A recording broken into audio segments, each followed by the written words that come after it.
Olá, sejam bem-vindos e bem-vindas a mais uma entrevista do site Entre Fios, uma produção da disciplina de entrevista jornalística do curso de jornalismo da Universidade Federal do Ceará. Eu sou Ismael Camurça e hoje, dia 22 de junho de 2023, estarei acompanhando meus colegas entrevistadores Ana Massonila, Maria Clara Nascimento e Helder Sena. Iremos hoje entrevistar a socióloga, educadora social e militante dos movimentos feminista, antirracista e pró-LGBTQIA+. Além disso, também foi candidata nas eleições de 2022 a deputada estadual pelo Partido dos Trabalhadores. Mari, primeiramente, boa tarde e seja muito bem-vinda. Boa tarde a todas e todos. Obrigada pelo convite. Bom, para dar pontapé inicial à nossa entrevista, primeiramente eu gostaria de trazer a conversa, a sua trajetória pessoal. No caso, vimos que em muitos dos seus discursos, você faz questão de citar a Parangaba e o Parque Santana, que são lugares onde você nasceu e se criou, respectivamente. E eu queria saber se você poderia nos falar de quão importantes são, da importância desses lugares para você e para a sua história. Eu sempre fiz questão de pontuar esses lugares como meus lugares de pertencimento, dos meus territórios, primeiro por se tratarem de lugares na periferia. A gente precisa fazer essa disputa social do olhar que se tem sobre as periferias. Então, afirmar que eu sou moradora de periferia, que é neste lugar que eu me realizo, que eu me formo como sujeito político, para mim era muito importante. Fora que a Parangaba, eu acho ela incrivelmente linda, tem uma lagoa linda, um dos mais belos pôr do sol da cidade. E para mim também teve uma coisa que foi fundamental na minha trajetória, que foi a mudança da Parangaba para o Parque Santana. Porque a Parangaba, na frente do Parque Santana, era muito mais desenvolvido do que, inclusive, o Parque Santana. Então, eu consegui, inclusive, sentir na minha trajetória essa questão de você estar numa determinada periferia e ir para outra periferia mais distante. Então, acionar esses lugares, para mim, era muito importante, até porque, falando da Parangaba e do Parque Santana, eu também queria falar de todas as periferias de Fortaleza. Mari, você também costuma muito citar a semelhança entre a sua trajetória e a da sua mãe. O que ela representa para você também como construção desse sujeito social? Eu acho que é muito importante a gente sempre reconhecer quem veio antes de nós, E a minha mãe, antes de ser minha mãe, ela é uma militante, social, e a gente tem algumas características comuns. Eu fui catequista da igreja, ela também foi, Ela é, até hoje, uma grande liderança no bairro. Ela não gosta dessa palavra liderança, inclusive porque acha que tem um sentido pejorativo muitas vezes na política tradicional, mas ela é uma grande mobilizadora social do bairro. Então, muitas das coisas que eu aprendi com ela e vivenciei com ela, Então, a gente era da associação, fazendo coisas juntos, eu organizando a juventude, ela organizando outros setores. Então, a gente tem uma trajetória bem compartilhada e a trajetória dela me inspira, Mari, como mulher negra, bissexual e periférica, você passou praticamente toda a sua vida inserida nesses espaços socialmente marginalizados. Como é que foi esse processo de se entender como sujeito nesses espaços e o que significa para você ser hoje voz para vários outros jovens que compartilham da mesma história que a sua? Eu acho que o preconceito, a gente se entender nesse lugar que está à margem, a gente só sente quando atravessa também a linha, Então, eu morava na periferia, mas para mim ali era um território que eu estava feliz com a minha trajetória. Aí, ao vir para outros espaços, para a universidade, e tem uma diferença. Aí, ao frequentar o espaço majoritariamente héteros, olha, você sente... Então, você também, ao passo que você vai descobrindo, o mundo, você vai percebendo essas segregações que se dizem, que se tem. Mas, para mim, todos esses marcadores sociais, para mim, sempre foram motivo de muita força. Para mim, a afirmação de contra a mulher negra foi mais uma questão muito interna mesmo, de entender esse processo. E, às vezes, eu também militava muito na pauta do feminismo e eu não me aproximava muito da pauta racial, entendendo que ela o quanto é doloroso quando a gente, né, percebe. Só que, assim, eu sou uma mulher de periferia, então, assim, nós só temos uma alternativa. Ou a gente luta por melhores condições de vida, ou a gente, né, se resigna e tal. Então, essa nunca foi uma opção para mim. Então, eu gosto, inclusive, quando as pessoas se inspiram, e eu sempre falo muito disso, assim, eu sei que a gente tem uma era que as pessoas, né, do adoecimento mental, que as pessoas estão fragilizadas por uma série de questões, mas do lugar de onde a gente vem, da periferia, a gente precisa sobreviver. Então, a gente não pode se permitir dizer assim, né, tipo, a fraquejar. Óbvio que a gente sabe que tem os momentos que a gente, né, tá enfraquecido, óbvio que tem os momentos que são muito duros, óbvio que tem nem todo momento eu sou uma mulher forte, né, mas todo dia eu tenho que levantar a cabeça e seguir, né, por mim, pela minha família, pelas pessoas do meu território. Então, eu fico muito feliz quando outras pessoas se inspiram e todos esses marcadores eu fui assumindo, inclusive como bandeira de luta, entendendo como sou uma mulher, sou uma jovem adolescente de periferia. Sou da periferia, assumi esse lugar. Sou sim da periferia. Olha, o que é que tem na periferia? Quando eu me assumi, né, bissexual, para mim foi uma coisa, assim, essa parte foi a mais fácil. Eu olhei para minha mãe e disse, olha, mãe, eu sou bi. E para mim isso não marcava, né, uma outra coisa. E aí depois vieram os confrontos, mas isso para mim eu gosto muito da entrevista que a Erika Hilton deu, né? Que ela diz, isso não me define, isso é uma parte do que eu sou. Mais do que isso, tem um projeto político que eu defendo, a minha orientação sexual, ela não é tudo sobre mim, mas ela é uma parte importante, né? E assim como os outros marcadores. Mari, durante um dos seus discursos no ano passado, você citou que é produto da luta coletiva e que não seria quem você é hoje sem essa vivência de ocupação de territórios, mencionando inclusive a batalha, a Cururu Skate Rap, a batalha da tribo, da matriz. De onde vem essa sua ligação com o rap e essas batalhas? Estava na Cururu ontem, hein? Eu gosto muito de afirmar que eu sou produto da luta coletiva, justamente pegando um gancho no que eu falei anteriormente, para entender que eu não sou só identidades, né? Para além das identidades, tem uma construção que move a luta dessas bandeiras históricas. Então, assim, isso eu afirmo muito ser sujeito da luta coletiva, inclusive fazendo uma crítica a uma concepção individualizada de uma militância individualizada, sabe? De eu, sujeito de todas as lutas, ou eu faço aqui minha crítica no Instagram, no Twitter e já tá ok. Não, assim, tudo que eu vivenciei para chegar onde eu cheguei, né, passou por processos de, sabe, reunir com pessoas, conversar com pessoas, formar coletivos sociais, porque essas coisas, elas não são fáceis. Não é fácil você lidar, né, a gente sabe na sala de aula, a gente vê, né, no CA, nos espaços que a gente participa, não é fácil lidar com um pensamento diferente. Não é fácil ter todo o trabalho que tem que escrever uma ata, tem que entregar um ofício, tem que chamar as pessoas para ir para a rua, para mobilizar para determinada pauta. Mas, de onde eu parto, isso é o que altera as estruturas. Então, afirmar que eu sou, né, sujeito da luta coletiva é também afirmar que essas lutas, elas são fundamentais e que a gente precisa que as pessoas apostem nelas, né? E a Cururu, a Matriz, a Tribo e todas essa arena e várias outras batalhas, a Cururu, ela é do lado da minha casa, praticamente, né? E eu já tinha conhecido a Cururu indo como assessora da deputada federal Luiziane Lins. Eu fui lá conhecer, porque tinha um articulador que tinha chamado o mandato para conhecer, eu fui, mas não voltei lá. Fui lá, achei interessante, fiquei, de fato, meio assim, como era uma coisa nova, né, com estranhamento de tudo, do território das pessoas, de tudo. E aí depois eu conheci um dos organizadores da Cururu, né, que é o Peixe, e fiquei trocando ideia com ele. Aí ele, cara, chega lá na batalha mesmo, vai ver.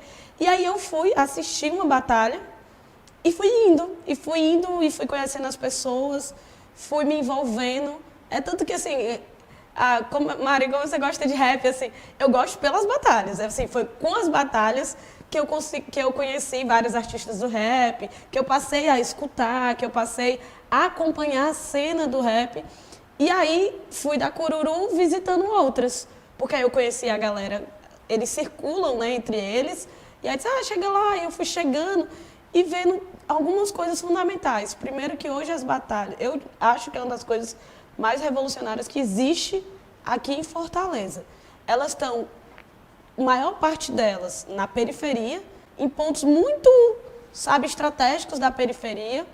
Tem uma maioria de jovens negros que, que performam, que cantam, que se imaginam sendo, um grande rapper. Então, para mim, isso muda o imaginário do jovem negro que não tem contato com essa arte. E é um espaço, né, de ocupação do território. Eu sempre digo, quando eu estou na batalha, olha, isso aqui é política de vida.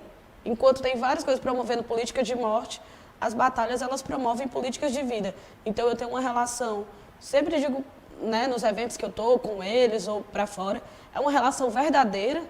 Eu não vou lá para uma relação meramente política, mas também digo que não tem essa relação, existe também, porque trago isso para onde eu estou, para a política institucional, mas eu conheço a galera das batalhas, eu frequento, eu sei quem são os MCs, eu acompanho, porque eu acho que isso é a diferença na política, né? Quando você decide fazer política, a prática, ela define quem você é.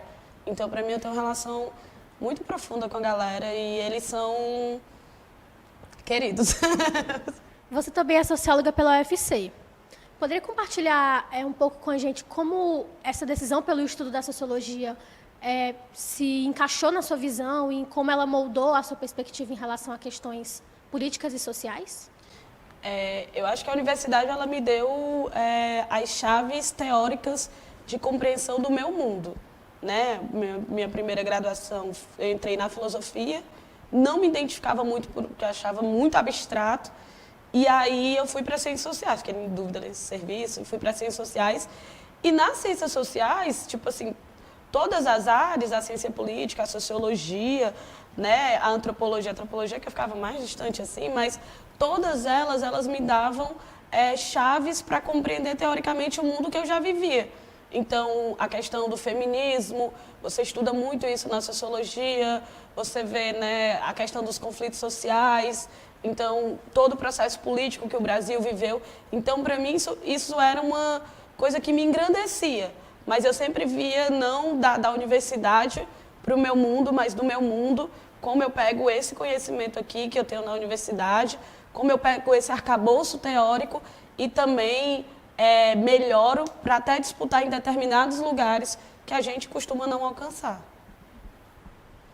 Ainda no campo da universidade, retomando a sua fala sobre as práticas, você está militando no movimento estudantil desde 2011, né? Também foi diretora pelos direitos humanos da União Nacional dos Estudantes e voz ativa contra a nomeação de Cândido Albuquerque contra o reitor da UFC. Como começou efetivamente essa sua prática dentro do movimento estudantil? Olha, para ser bem sincera mesmo, eu comecei a militar no movimento estudantil, eu ainda nem era universitária, assim, já tinha feito PNV, tinha feito cursinho popular, e aí eu estava naquela trajetória, assim, de ter...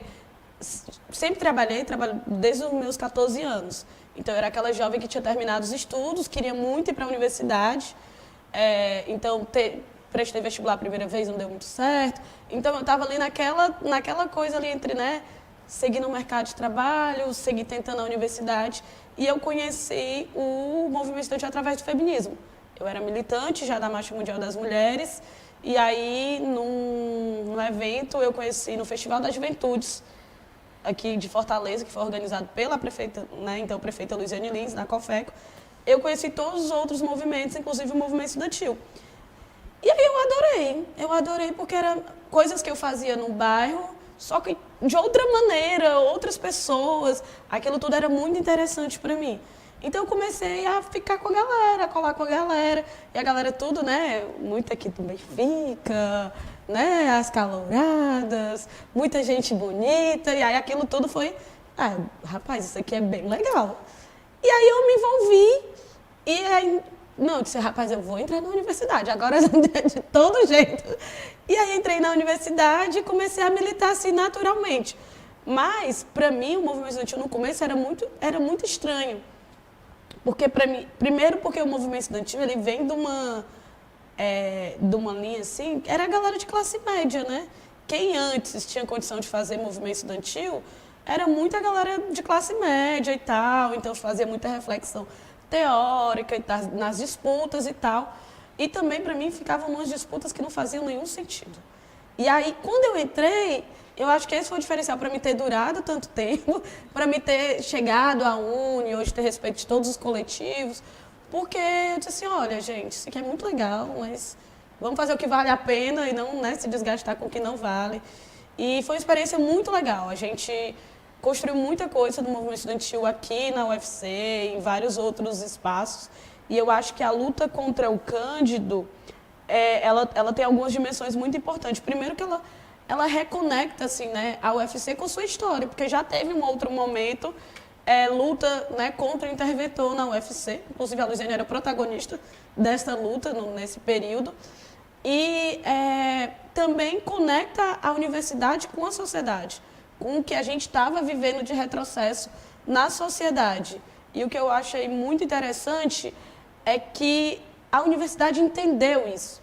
Os estudantes entenderam. Então, o Cândido, ele nunca teve, podia ter apoio um e outro, mas ele nunca teve o apoio dos estudantes. E isso, para mim, era muito interessante. Então, assim, quando iniciou o processo da nomeação do Cândido, a gente fez vigília aqui, né, acampado todos os dias. A gente fez um ato muito bonito na Bienal do Livro, né? Eu lembro que eu dizia para a galera, gente, nós precisamos levar o que está aqui para a sociedade, ou a sociedade entende a luta que nós estamos fazendo aqui, ou a gente vai ficar isolado dentro dos muros da universidade. Então, foi por isso a escolha, inclusive, de várias das nossas intervenções. Bienal do Livro, a gente fez o escritório do interventor aqui no cruzamento, fez cadeiraço, porque era importante comunicar com a sociedade que aquilo representava um retrocesso para a universidade, né? A pessoa, né, eu sempre acho que a gente tem muita cara de pau, né? Não foi eleito, não tem nenhum dos setores que apoiava, e a pessoa ainda querer representar a universidade que estava ali dizendo que não queria, que era contra, sabe? Acho que os homens brancos, vários e poderosos,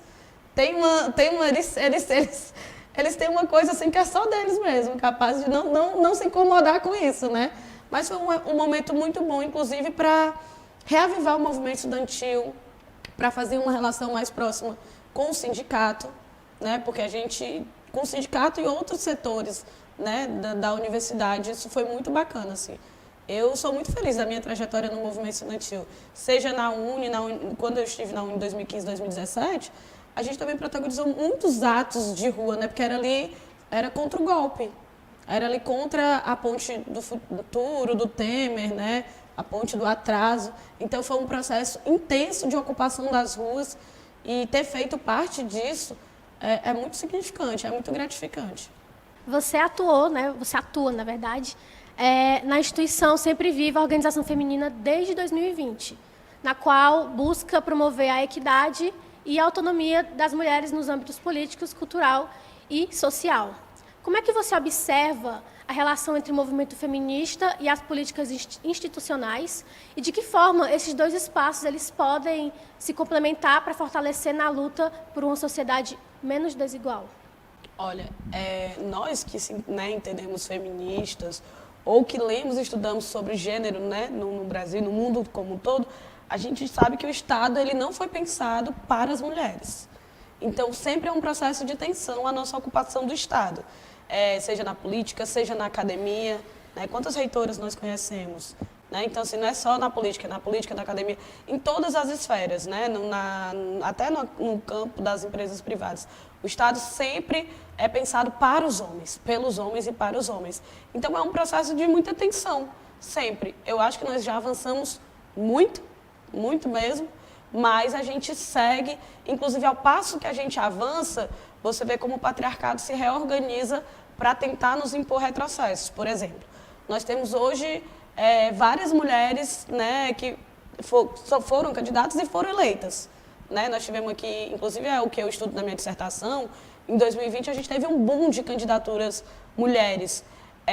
Mas você vê que ao passo que essas mulheres entram nesse espaço, que elas adentram esse espaço, você vê agora muito em evidência o tema da violência política de gênero. Por quê? Porque é como se aquele espaço ali político não fosse feito para as mulheres. Então, a violência política de gênero, ela está constituída, ela está dada, né? O espaço é totalmente violento.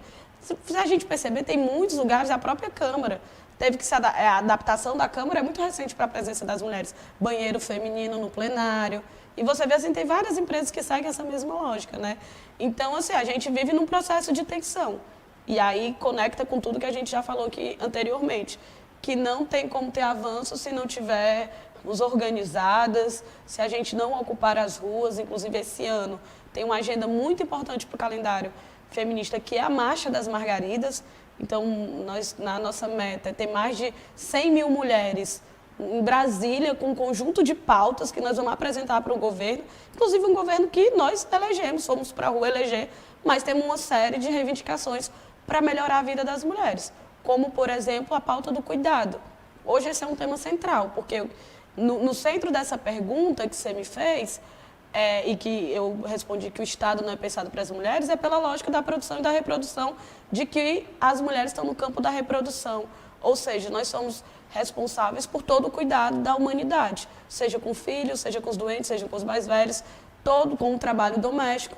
Então, esse é um tema central que nós temos trabalhado, seja na esfera, né, da política institucional, seja do movimento social, esse debate do cuidado, porque ele define muitas coisas, né, sobre a nossa trajetória e a ocupação dos espaços, inclusive. Você sempre deixou claro que ela é sua inspiração política.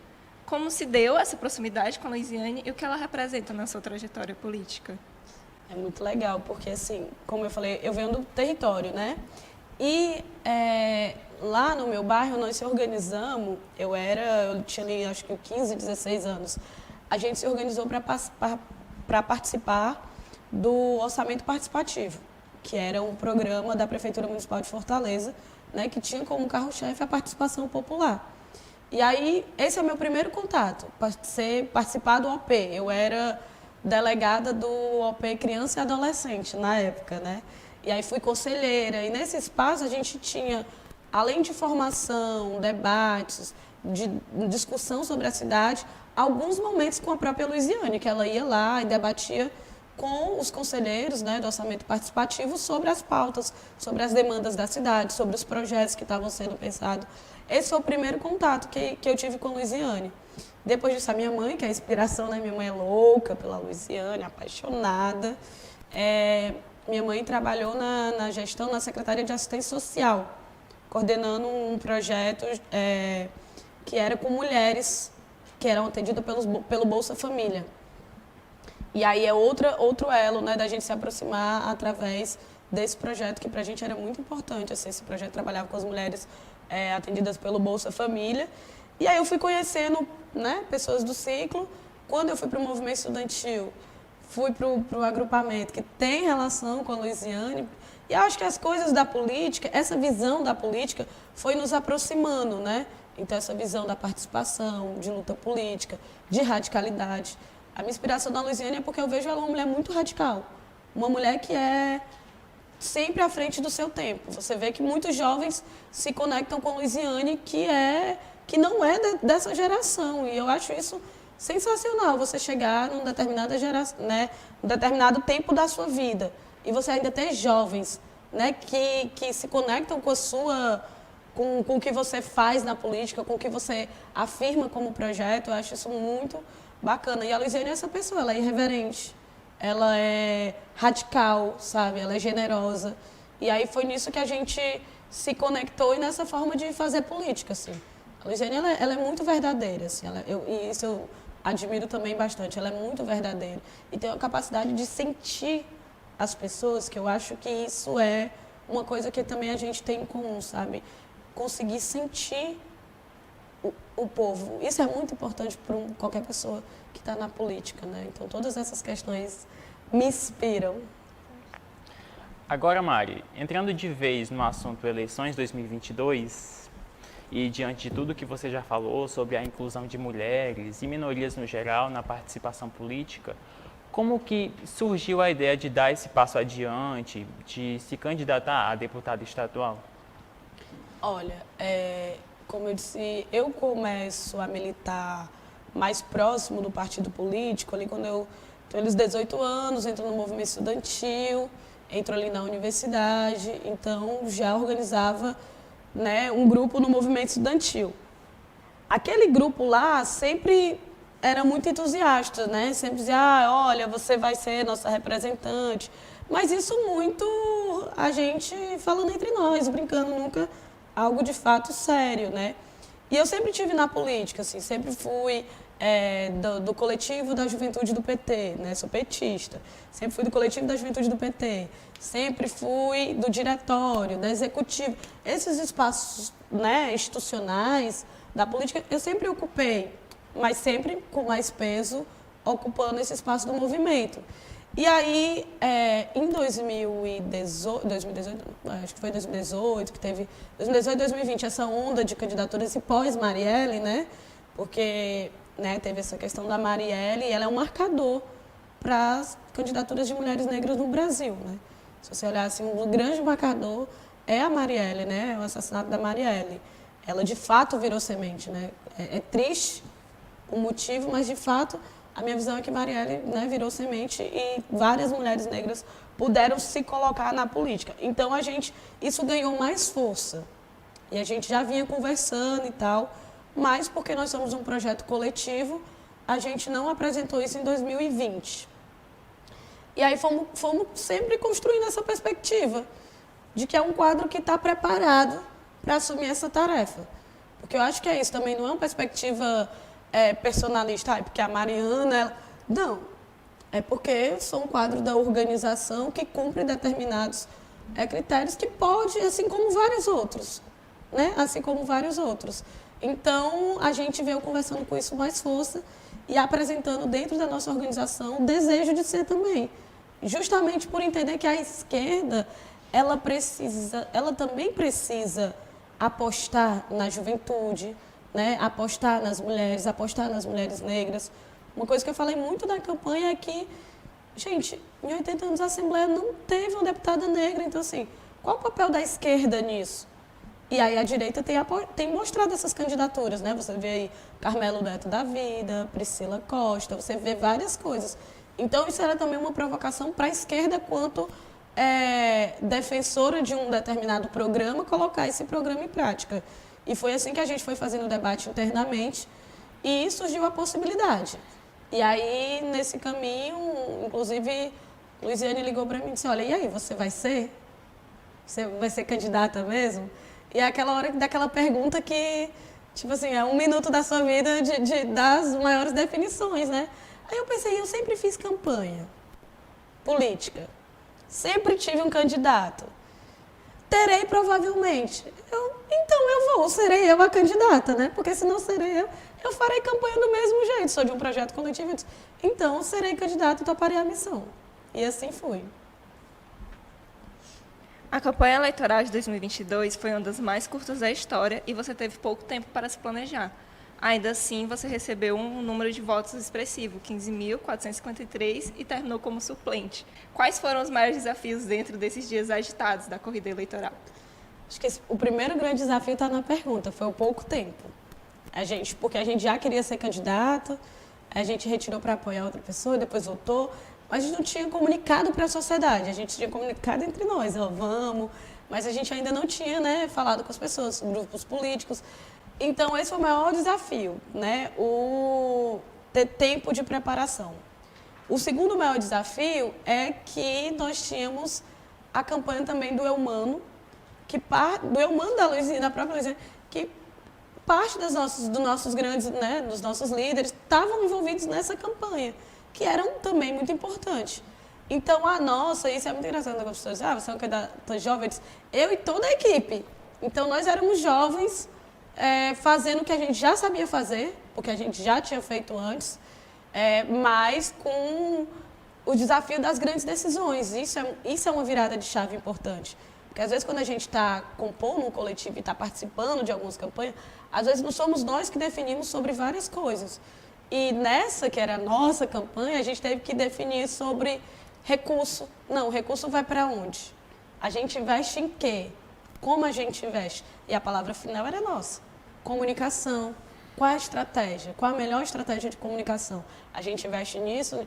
Então, essas grandes definições, elas eram o mais desafiador e o tempo, né? Então a gente correu contra o tempo, mas é de fato um resultado e as pessoas brincam muito, né? Depois da campanha, né? Eu tenho 32 anos, as pessoas, menina, como é que tu conseguiu tanto voto? Aí eu peguei e disse assim, trabalho. Porque assim, eu acho que as pessoas, uma das justificativas que eu apresentei para pleitear, para colocar meu nome como candidata, era que a sociedade gostaria de votar neste perfil. Que a periferia gostaria de votar em uma pessoa da periferia. Que as mulheres gostariam de votar em mulheres. Que negros e negros gostariam de se ver representados. Então, um dos grandes argumentos era esse. E eu dizia, isso foi dado na campanha, né? Então, a resposta dos votos, mesmo com pouco tempo, primeiro é que a nossa trajetória ela não começa agora, né? Vem lá do bairro, da associação. Então, tudo aquilo vem como acúmulo da política. Eu fiz campanha na rua que eu fui da associação quando eu tinha 14 anos. E as pessoas da rua super felizes com isso. Eu fiz campanha no RU da UFC, coisa que eu almoço na RU da UFC. Então, as pessoas do meu curso, do meu departamento, me viram, se envolveram na campanha, né? Então, assim, não é o resultado, ele é dessa eleição, mas ele é de um processo também, né? E tem isso, a sociedade estava querendo mudar, né? Se a sociedade definiu entre Lula e Bolsonaro, o que mais aproximasse desse programa do Lula que falava sobre mulheres, que falava sobre outra perspectiva para negros e negras, outra perspectiva para LGBTs, esses setores gostariam de ver esse projeto para além do executivo, como também no legislativo. Então, eu acredito que essa é um marco das vitórias e os desafios foram esses, assim. O tempo, eu até brinco, se me desse mais 15 dias e um dinheirinho, eu tinha... Mas o resultado para a gente foi positivo. Mari, para encerrar o assunto eleições de 2022, você obteve uma votação expressiva no Mondubim, foram 743 votos, 7% dos seus votos na capital, e desses 235 foram justamente da comunidade do Parque Santana. Como você avalia esses números? Prática política. Eu acho que isso é o central. E eu digo, da minha mãe. não que eu estou brincando assim, da minha mãe, porque ainda hoje, minha mãe é moradora do Parque Santana. Eu já não, então eu frequento o bairro, visito ela, frequento o salão do bairro, ando no bairro, mas hoje ela é moradora lá, desenvolve vários projetos e essa coisa que eu falei antes, né, assim, quem me conheceu adolescente no bairro, tipo, ficou feliz com a campanha, votou. Eu fui catequista, então as mães acho que na verdade tinha catequizando que já podia votar e votou. Eu, quando comecei a trabalhar há 14 anos, eu fui auxiliar de professora numa escolinha do bairro. Então, as mães dos meus alunos, tipo, olha, aqui a tua tia, que foi tua tia, está se candidatando, votou. E tem essa coisa também de saber, a pessoa saber quem é, né? Não é minha vizinha. Isso, para mim, foi também uma parte encantadora, assim, sabe? Ver os meus vizinhos felizes, assim, felizes. E olha com todo o assédio que a periferia tem, né? Então, assim, a votação que a gente teve no Parque Santana é, inclusive, contra grandes máquinas, porque tinha o presidente da Câmara, tem base nesse território, outros vereadores, tem associação com vários projetos, e a gente não tem, os nossos projetos sociais lá, inclusive, nem sede tem. Tem a boa vontade das pessoas, tem as parcerias que a gente constrói, mas não tem essa força nem da máquina, nem da estrutura. Então, são pessoas que olharam, se identificaram com a campanha e foi se envolvendo, sabe? Quando o Lula ganhou, foi muito legal. A gente fez eu tinha que estar aqui na Avenida da Universidade para apresentar aqui, mas eu não conseguia sair do meu bairro, porque todo mundo foi indo para a casa da minha mãe. E todo mundo chegando, e a gente tinha que fazer uma caminhada, uma carreata, motociata, caminhada da Vitória, e era todo mundo chegando lá em casa, e foi muito, essa parte assim, foi muito linda, e o pessoal ligava, olha, você tem que vir aqui pro Benfica. Eu disse, gente, eu não consigo sair daqui ainda, porque eu vou dizer para as pessoas, tchau, gente. Aí a gente deu toda a volta no bar, isso também é legal, as pessoas entenderem que projeto a gente representa, nos entenderem como representantes de um determinado projeto, né? Foi bem legal. Mari, dos mais de 15 mil votos que você fez, 10.578 vieram da capital. um bom resultado aqui em Fortaleza. Já existe algum planejamento para uma candidatura à Câmara Municipal no próximo ano? Existe. Existe porque, primeiro que a nossa avaliação, que a Câmara Municipal, ela é muito ruim. Sim, você tem vereadores muito ruins lá, que aprovam taxa do lixo, que dão concessão para construir arranha-céu, né? Prédios para gente rica, que não se preocupa com o outro lado da cidade. Então, assim, para a gente, o projeto que a gente apresentou em 2022, ele foi vitorioso. E a resposta não está só nos números também, porque isso também conta muito para a política. Eu dizia muito na campanha, a gente precisa ser bem votado. Porque se eu não tivesse tido voto, as pessoas já tinham... E eu não acho que isso... Eu dizia sempre assim, olha, isso não é definidor, nossa campanha não vai ser marcada pelo sucesso ou pelo fracasso. É o projeto, é o processo e a construção. Mas ter muito voto já consolida algumas coisas. Então as pessoas já saíram muito, vereadora, e eu até seguro um pouco, né? Seguro um pouco porque acho que tudo não é natural assim, acho que é construção. Entendo todo mundo, né, já se empolgar para ser, mas entendo também que é muito difícil. O que é que nós queremos, né? Nós que encabeçamos a campanha no ano passado, a gente quer construir um grande seminário com todo mundo que somou nesse projeto, com todo mundo que é parceiro, quer discutir a cidade, porque isso é uma coisa que a gente avaliou da campanha anterior, a gente teve pouco tempo, né? Então a gente apresentou um projeto que era comum, um projeto mínimo comum que a gente já tinha. Só que a gente acha que, para Fortaleza, a gente precisa apresentar um projeto mais profundo. Então a gente quer chamar todo mundo, né, que teve com a gente no ano passado, para debater a cidade, né, a Fortaleza que queremos, e a partir daí, né, e construindo o nosso projeto de, inclusive, intervenção na cidade. Porque nós não queremos uma candidatura que seja pautada na estrutura, sabe, que seja pautada nos marcos tradicionais da política.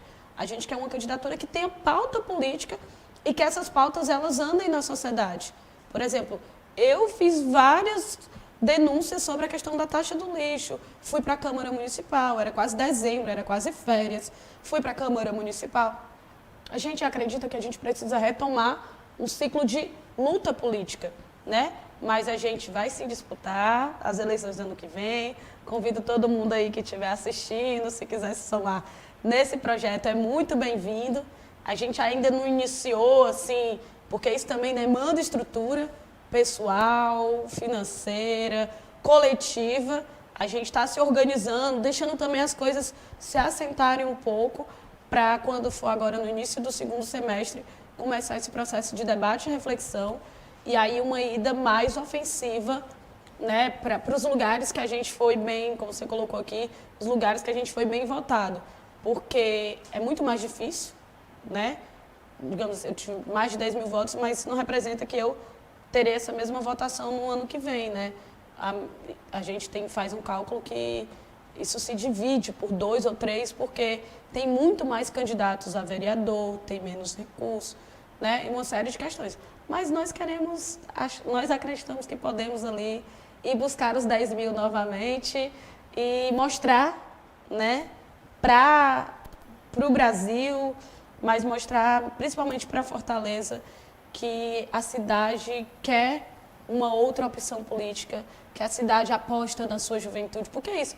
Quando a gente vê esse projeto vitorioso, eu digo assim, as pessoas querem que a juventude, sabe, ocupe a política. As pessoas querem que as mulheres ocupem a política. As pessoas querem que as pessoas LGBTs, quebrem todos os armários e estejam nos lugares onde elas querem estar. Então, o nosso projeto representa isso.